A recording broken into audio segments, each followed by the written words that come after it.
think as I've gotten older, I've realized me pouring into myself, me building my own esteem and moving in like my purpose, my truth, my light, also isn't it can be an inspiration to other people Absolutely. if they so choose.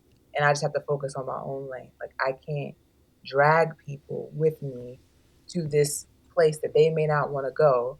But if by being authentic to myself, it's like, yeah, I can do it. And I'm just like you. So that means you can do it too if you want.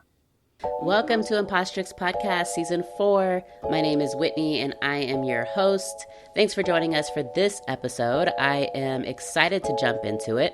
Impostrix Podcast validates professionals of color navigating imposter experiences and racial toxicity within their careers. And this season, we are focusing exclusively on pouring into Black women. How can we take care of the Black women in our lives? If we are a Black woman, how can we pour into ourselves? How can we receive the pour from others? So this episode is going to be about that and all the episodes within this season. So sit back, get your listening ears on. Let's get into it. Hey, and welcome back to Impostrix Podcast. I am your host, Whitney Knox Lee, and today we are talking about the power of affirmations. And so let me tell you that I was an affirmation naysayer. I definitely was.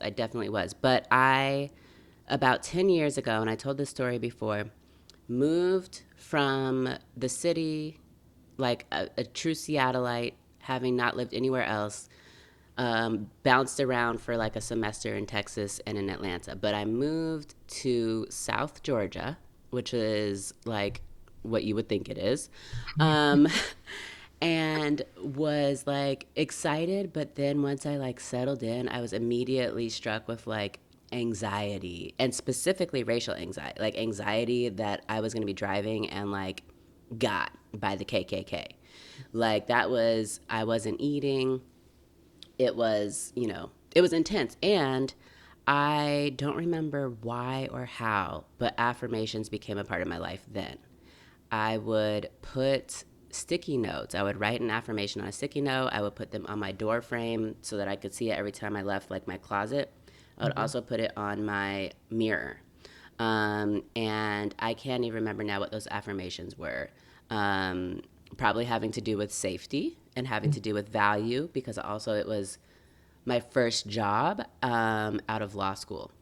Okay. So there was also that. So, anyways, I'm looking forward to talking about how affirmations show up for our guest today, Jeslyn. And I think this is going to be a really cool conversation, particularly for those who are affirmation naysayers, because, like, after all, it's just words, right? So, Jeslyn is a self taught designer who uses her skills to create graphic tees, stationery, and accessories that celebrate what makes us each unique. Drawing inspiration from her personal journey and the belief that individuality is our greatest strength, she strives to empower others through her designs and storytelling. From affirming messages to visually striking pieces, Jeslyn's work reflects her dedication to fostering confidence and belonging. Um, and that, that's what I needed, right? Like, that is absolutely what I needed. That was the point for me. So, welcome to the show, Jeslyn. Thank you. Thank you. Yes. Can you share with us your identities and perspectives that you're bringing to this conversation today? Um, I think I would say similar to you, not necessarily having moved from like across the country, but just facing different challenges and particularly like anxiety, being anxious Mm-hmm. and needing to find, resource that was within my control, was affordable, and also allowed me to kind of stay grounded no matter what was going on. Um, and so you know, even with my background and with my brand and all that type of stuff, I am living the message Mm. that I'm speaking. So it's not just like, oh yeah, here I'm trying to sell you to do affirmations and get these cool T-shirts, but it's also like a lot of the designs really originated with me. It might have been a message that I was Mm. saying to myself, and then just kind of like, if this is helpful to me, I'm hoping this is helpful for other people. So that's kind of the perspective that I'm bringing Mm. today. like basically sharing the wealth, not keeping everything. Yeah. Awesome. And so I, of course, know a little bit about your story, but want you to be able to share with us. First, maybe let's talk about the role of affirmations in your life. Um, because and then we'll get into your business. So, how did affirmations become an important part of your life? Um, and so this is funny. It ties into the origin story, of course, but they were introduced to me by my father. I want to say I was in elementary school and he saw the TV show or broadcast where it was talking about the importance of pouring into your children and speaking life over your children. And so he started um, referring to me as unique and lovely. So whenever he would talk, he'd be like, hey, unique and lovely, how are you doing? And just repeating that over me to help build my self esteem. Yeah. So, as unfortunately as a lot of kids can encounter, children sometimes, I don't even want to say they're mean, but they can repeat what they see. Girl, I mean, I know. I got some Yeah, kids and they mean, okay. yeah. They can be mean. Um, and I will give it to them. There might be some children that know the impact of what they're saying, but for some of them, they're just saying stuff that they see. Mm-hmm. Um, and there's not really much thought behind it, but it doesn't stop the sting. It doesn't Mm. stop the impact or lessen the impact of those words. So I used to be bullied a lot when I was younger. So it was definitely like that was kind of the introductory period to affirmations, although that wasn't what like my brain was processed like, oh, he's speaking affirmations over me. It wasn't until I Mm-hmm. got older and I was like, okay. Yeah. He was affirming me this entire time. And so that's really how it started, like the Mm. affirmation journey, just hearing that over and over again. Of course, I would like giggle and kind of like blush a little bit. It's like, oh my God, Yeah, this is, yeah. but it's just even that experience, you hear it often enough and then it just becomes internalized. It's like, yes, I am unique and lovely. So started gaining that confidence of like, yeah, I might be strange, but it's okay. Like I'm still lovely. People Yeah. still like me. I still like me. So Wow.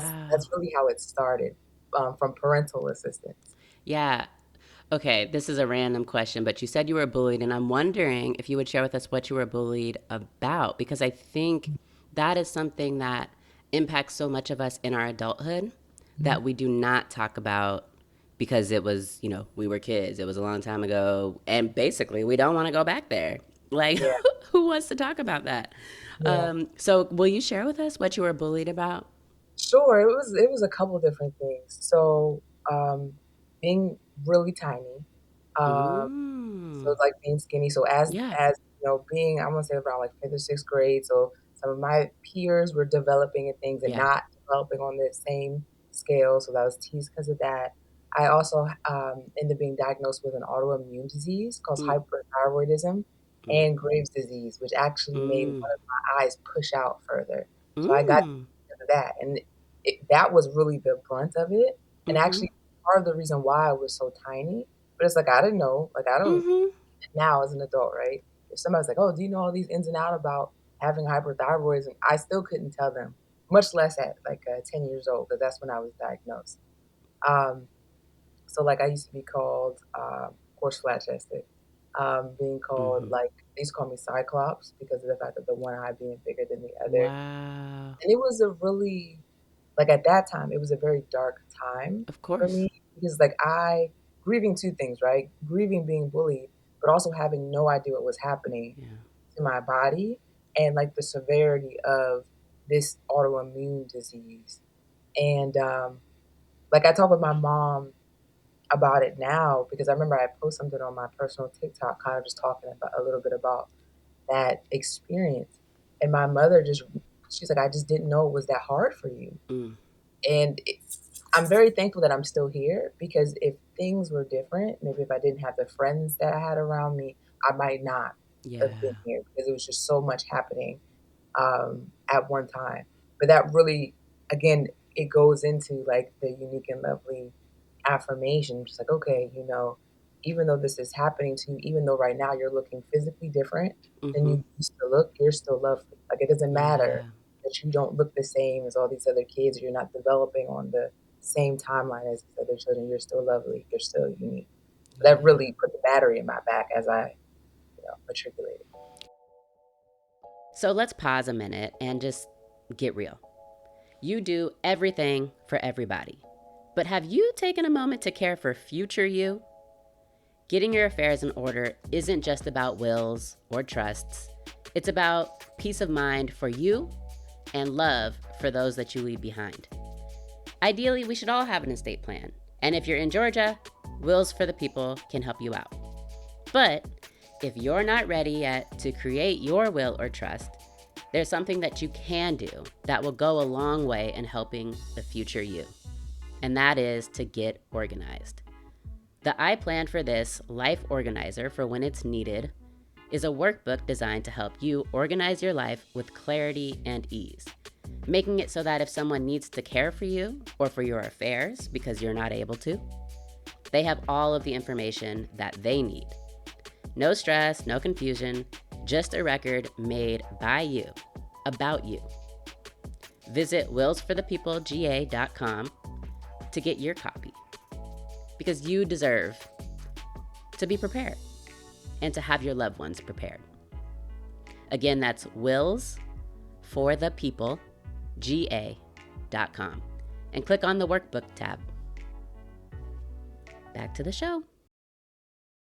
Yeah, and I think our adult selves know this. Mm-hmm. Obviously, our child selves do not. And I think for folks listening, I don't know, it's interesting to reflect back on what the experiences were in elementary school, because bullying, I think, was a part of everybody's life, not necessarily in that everybody was bullied, but certainly we were either bullied, saw people being bullied, and were doing our best to avoid that, Yep. or bullying. Yep. And I think I was on the bullying side of things, unfortunately. Although I can't tell you, I just know that that's the kind of kid. So I have my kid, Royce, is definitely on the bullying side of things. And he reminds me a lot of myself. And so I don't think I would have picked on someone for a certain thing repeatedly, but I was just kind of, I think, maybe mean. I think I was just mean. I don't know. I might not have been. I might be misremembering. But I have another child, Everett, who is definitely the bullied. Mm. And it's interesting, the messaging that I need to give both of them around who they are and who other people are. Everett doesn't understand why people are mean. Yeah. It does not make sense to him at all. And Royce just doesn't care about other people. It's not that he is out there to be mean, it's that he's out there for himself. Yeah. And maybe that affects you, maybe it doesn't. And Okay. right. And so for Royce, it's really about sharing awareness that there are other people, that other people have feelings, and he's autistic, but it's not an excuse either. So anyways, thank you for sharing that with us, because I think a lot of us as adults, particularly Black women, have some processing to do around bullying. I will say that there was a period in eighth grade. I was transferred to a Black Christian school, and I was made fun of because I didn't talk like the other kids. Because I was an Oreo, I wasn't Black enough. I was also a tomboy. They made us wear skirts. We had uniforms, and the girls had to wear skirts. We couldn't wear pants. And I would wear basketball shorts underneath them. And the teachers thought that that was inappropriate. And so the kids would I don't know, make fun of me for wearing shorts. This is a weird thing to do. And very quickly, though, I was like, oh, this is how it is? Okay, let me find somebody that I can now go tell him his shoes are knockoffs. But I remember I did that, and I was put in check so quick. I was like, that's why your shoes are knockoffs. He's like, not everybody can afford Nikes. Okay, I'm wearing these because my mom works and this is what she get. And I was like, whoa. Like, my bad. You're right. Yeah, but he was so like, no, Like, you're not doing absolutely this. not. It's not being welcomed here. Yeah, absolutely not. This is a life circumstance. And it was a learning lesson for me. It still sticks out to me as like I don't know what other people are going through. Yeah. Like, I have no idea. So who am I? Yeah. It's like, it's funny that you even say that, because even though I was bullied and it was a lot to survive in that environment, I became funny, like, to Mm, like divert attention, you mm-hmm, know? And I know that there's people, especially from elementary school, who can say, "Oh, she bullied me." There's mm-hmm, even conversations with some of my friends now where they're like, "Oh, when you were younger, I hated you. Like, I didn't like you because of the quips that I would have." mm-hmm, And like now being an adult and looking on some of those things, it's just like how quickly things can shift and adjust. Not always because people are trying to be mean, but just because they're trying to survive mm, an encounter, and they think that there's only like two options, right? mm, You just take it, or you go on like the aggressive side of things, not knowing that there are different ways to kind of de-escalate a situation, or simply like that young boy, to be like, "Oh no, we're not doing this," like, and just yeah, completely not yeah, giving any energy, but still acknowledging what's happening. And it just makes me kind of think of just when we talk about giving like tools and messaging to children, I feel like de-escalation really is one that we all need to start really mm, working on, different ways to de-escalate things. How not everything has to be a confrontation. mm, How sometimes it's just like explaining something to someone, mm-hmm, and you might have people that don't care, or you might have people that are like, "Oh, I didn't know that," and it's just as simple as just placing a little nugget mm-hmm, mm-hmm, and then going on about your business. Just like how you recall that experience still. yeah, Not to say that that's what that young boy thought when he was saying right, that, but it's just those kind of tools and tidbits that I feel like can be far reaching and can shift experiences. So maybe one day, this when we talk about bullying, children be like, "Oh my god, I can't believe you guys used to do that." Like, yeah, that's what the hope is, that it doesn't that goes away, yeah. Well, hopefully. and as adults, we see bullying in the workplace. Mhm. And I think, it was an adult lesson for me to learn that not everybody has to like me. Yes. Like, that's okay. That's Mhm. okay. And I don't have to like everybody. And I Yeah. think one of the lessons that we try and teach Everett, who's the bullied, Mhm. is y'all don't have to be friends, actually. Just because you're in the same class.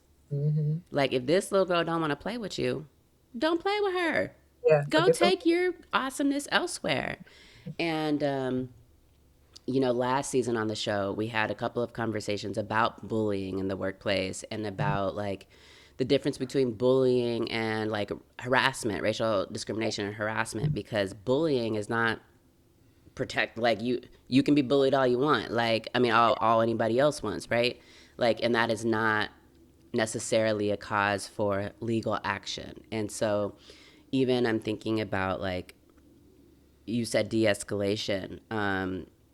The skills that we have to develop to navigate a world where bullying continues. Yeah. Bullying is not a childhood experience. Mhm. And being a bully is not a childhood experience, Yeah. unfortunately. Um, and so I'm going to segue us to your business because I love affirmations, of course. And particularly as a Black woman, I love the role that affirmations can play in our lives because we are the bullied, right? Like, we are relied on for Mhm. everything, but Yes. also nothing that we do is okay. Nothing that Mhm. we wear, nothing that the way that we look is not normal, Yeah. aka white. Yeah. Yeah. Um, and so we grow up, I'll say even though my mom, for example, always wore natural hair. I had never seen my mom with a perm, with a relaxer, Mhm. like only in her childhood in pictures that I've seen had I seen that. Okay. Relaxing our hair was still a part of my childhood, and that messaging, but also the color of the skin, colorism within Black communities, but also just more broadly. Yeah. And so affirmations reminding us that like we are perfect, Yeah. Yeah. I think are just so vital Yeah. for us in a world where we're growing up and outside messaging is telling us everything but.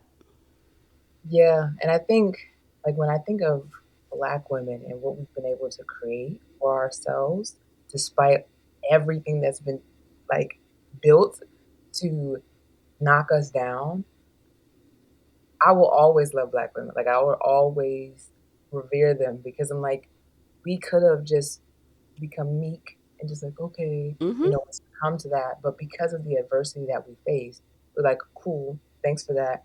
And now I'm going to build something better. Now I'm going to provide a pathway to do something. Now I'm going to be a trailblazer, a history maker. Like, it's just like the confidence, even if things are frightening. Like, Mm-hmm.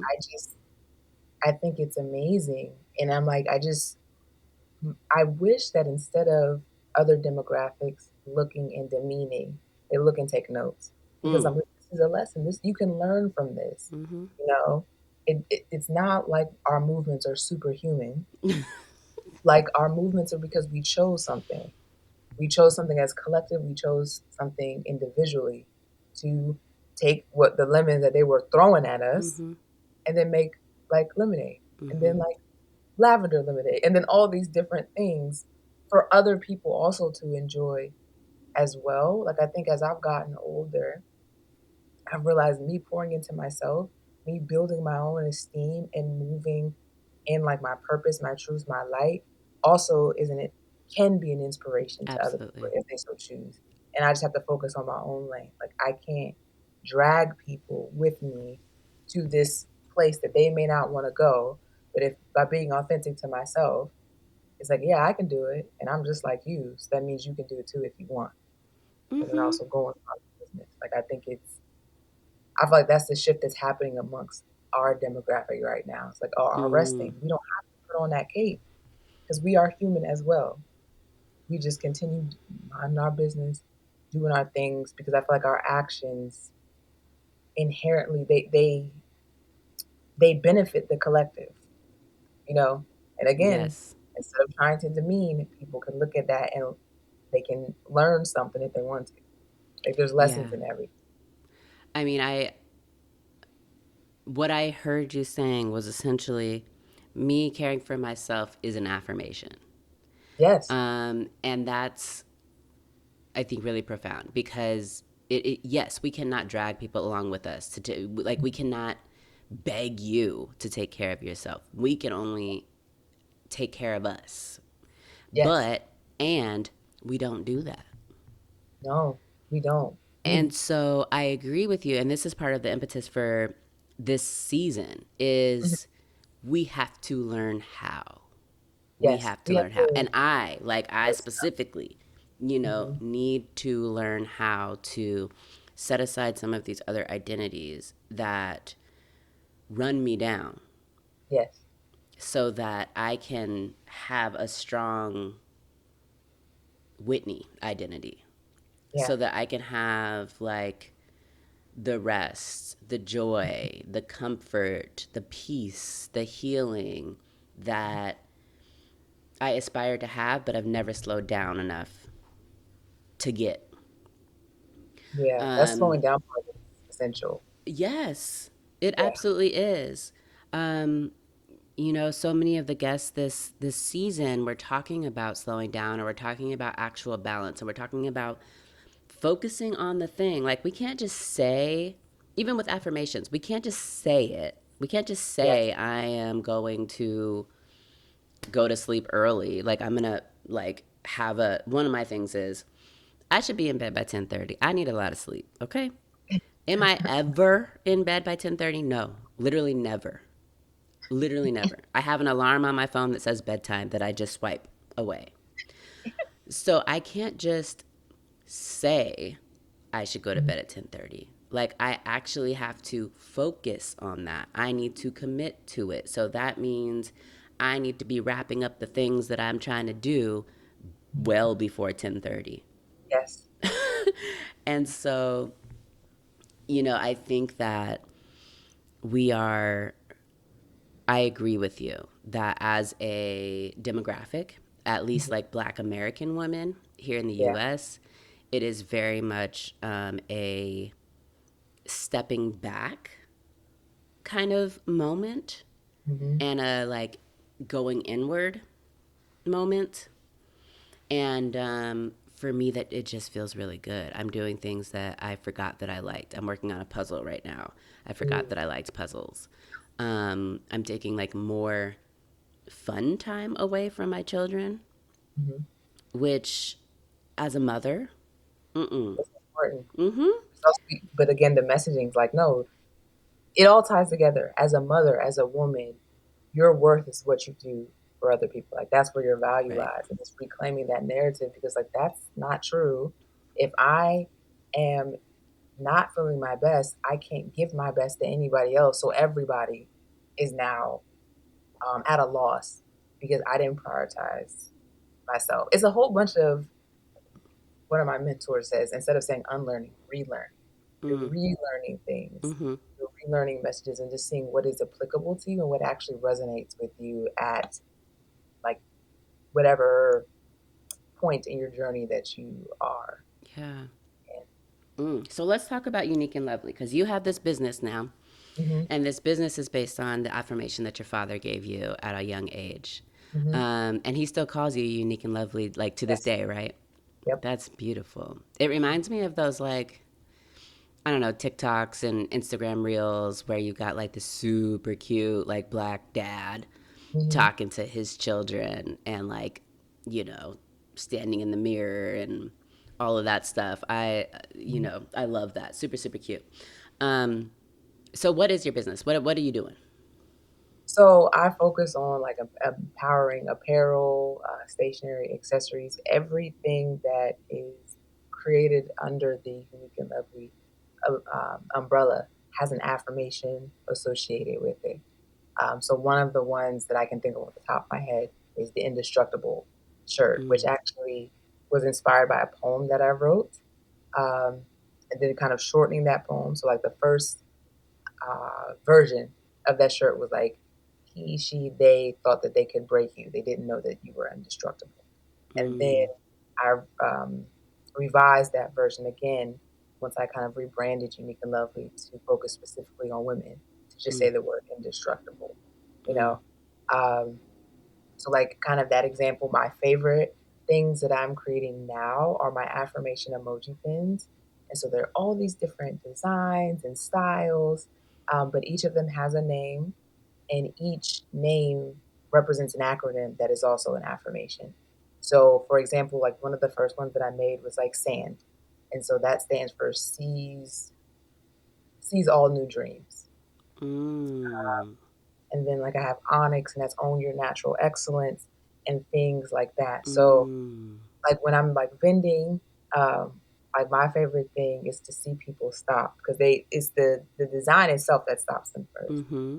Like, what's that? Is that a magnet? Oh, these are pins. I'm like, yes. And then letting them know that there's actually affirmations attached to it.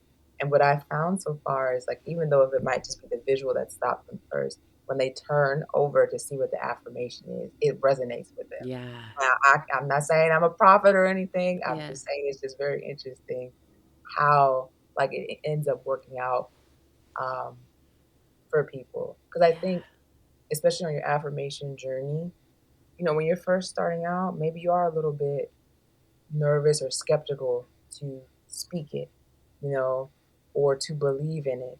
And sometimes you just need a little bit of push. And that push can be just wearing it. You may not fully believe it yet, but you're just like, you know what? This is how I want to feel.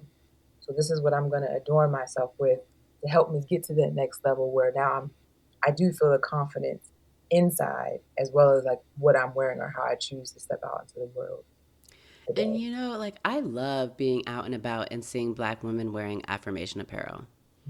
Like because I'm reading it and I'm feeling it, and I know Mhm. that they feeling it because they wearing it.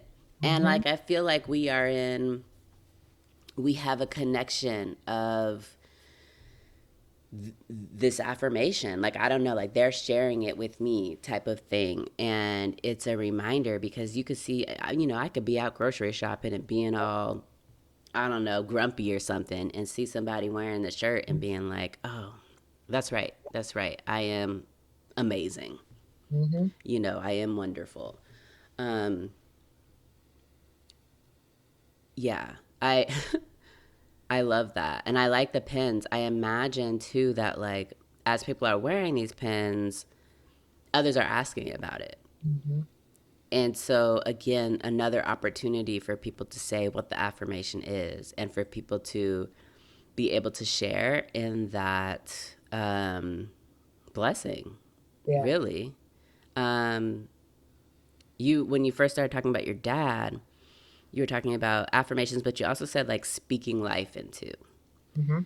And I think when I say blessing, that's what I mean is Yeah. like when we say an affirmation, particularly to somebody else, like, of course, yes, to ourselves, but even to other people, when we are connecting over an affirmation that means something to us because of whatever we're going through in our lives, Yeah. that we are speaking life into that prayer, that hope, that vibe, whatever it is, that energy Yeah. for It's that true. person.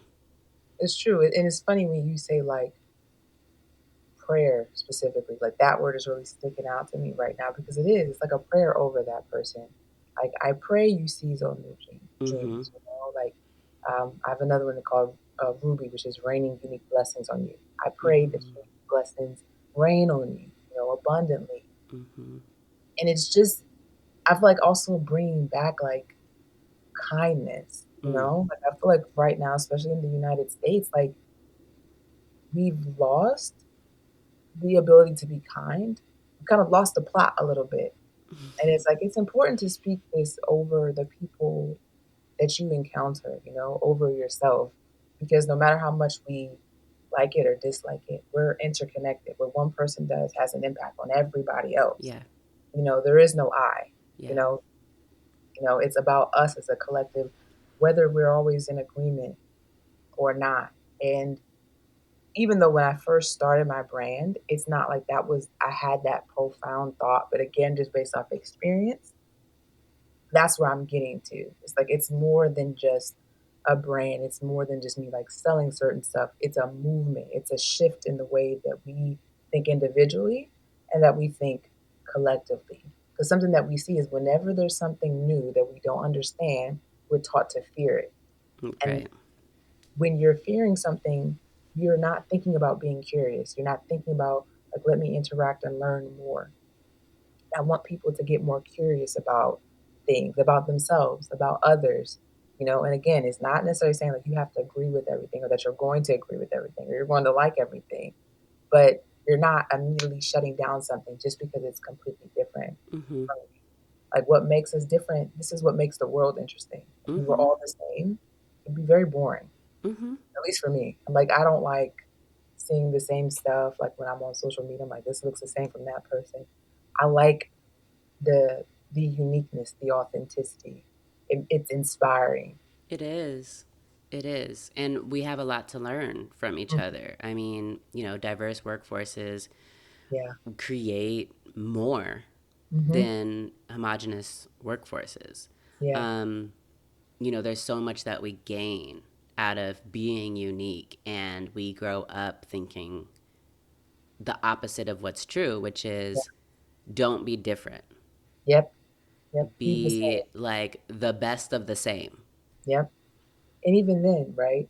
Because even if you do have people that look exactly the same, even being the best is also a kind of unique type of experience, right? Like you're being the best, and then if everybody else is behind, it's kind of I don't know, depending on special thing about the workforce, sometimes that also can be um, a little bit, it might feel a little bit unsafe depending on where you're working. It might put a target on your back. There's just the confidence to just to just stand out anyway, you know?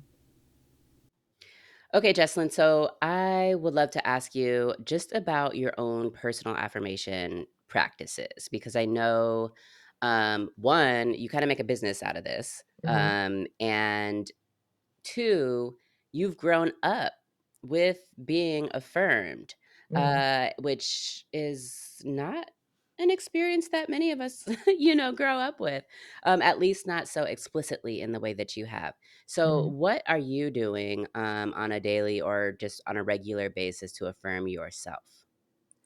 I really like surround myself with affirmations. So like especially on days where maybe I'm not feeling like the best, I'm very intentional then with like what I put on. So like Mm, even like when I go into the office for my day job, like um I'll put on like maybe I'll put on some like unique and lovely wear, or I'll put on something that makes me feel good or has like bright colors.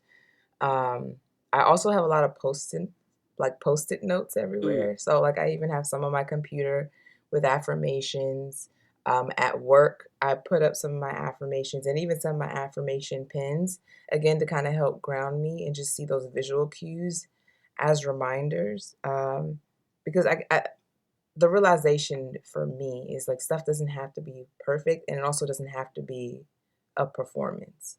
mm, Um, and we're existing in a human experience. So there's gonna be ups and downs. There's gonna be a range of emotions, and that's okay.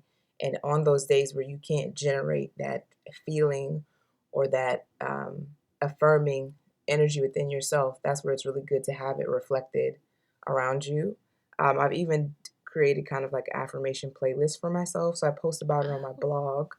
But nice. like, yeah, like for every new year, I create a playlist of like 12 songs representing the energy that I want to call into my life in that next year. So it's those type of things that I Mm, do to integrate it into um, like my daily practice. Just what I'm listening to, what I'm watching, what I'm wearing, what I'm seeing, like those things. mm. Yes. So you reminded me of a couple things. First, mostly before COVID, Hmm. mostly before COVID, I when I would go to court, I would always be formal. Some Hmm. people go to court and they're like business casual, but when I went to court, I would be in a suit.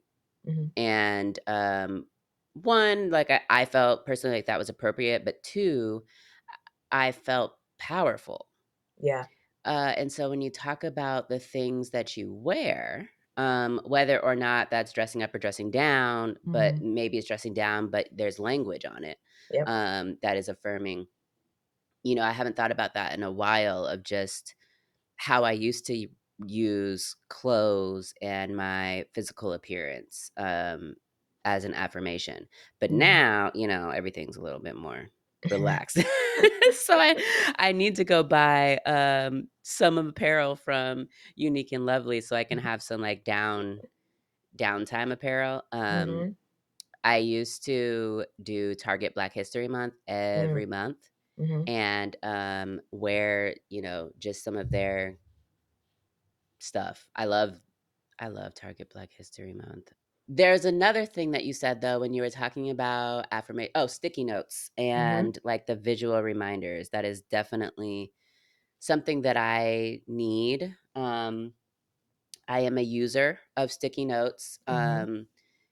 And I would recommend for anybody wanting to get into the affirmation game Mhm. to use sticky notes.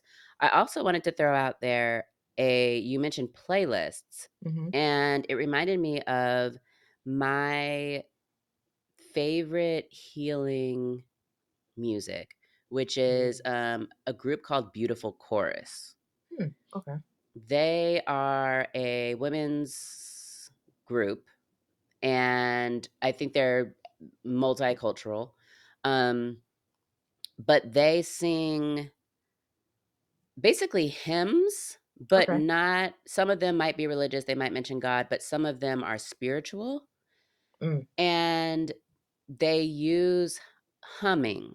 They use, like, other repetition. And one of their albums is an affirmation album where they are basically saying an affirmation over and over and over again. Like that is the Mhm. lyric, but they're doing it with the tune, like with the healing vibration. I don't know. Mhm. But I love it. They have other albums that are like songs with more words, but all of them are affirming songs. And I love listening to them and like meditating with them because one, when I start singing and humming with it, it helps me like cleanse my throat chakra because of that biological, I don't know, feeling of the humming.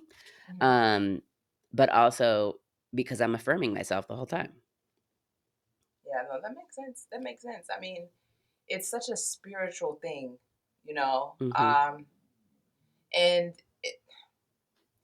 for any other people, just like, oh, I don't know, I'm not sure. It's like even if you're not in your brain connecting that it's affirmations, you're probably already affirming yourself Hmm. in different ways. And so, like, it doesn't really matter if it's like, yeah, I intentionally use affirmations, or just like, oh, I thought I was just listening to music or just doing this and that. It's really the action that's the most important, you know, and how it makes you feel, especially in the times that we're in. We're really going to need it. We're really going to need to Mm, turn inward. yeah, absolutely. Well, thank you so much for this conversation, Jesslyn. Can you let folks know where they can find you, where they can purchase their affirmation apparel? Mm-hmm. Yes, thank you so much, Whitney. This has been a great conversation. So you can find me at the Unique and Lovely website, which is www.uniqueandlovely, all spelled out, all grammatically correct, .b like boss, I like independent, and Z like zebra. And then also you can follow me on social media. So I'm mainly active on Instagram these days, and that's at Unique and Lovely LLC.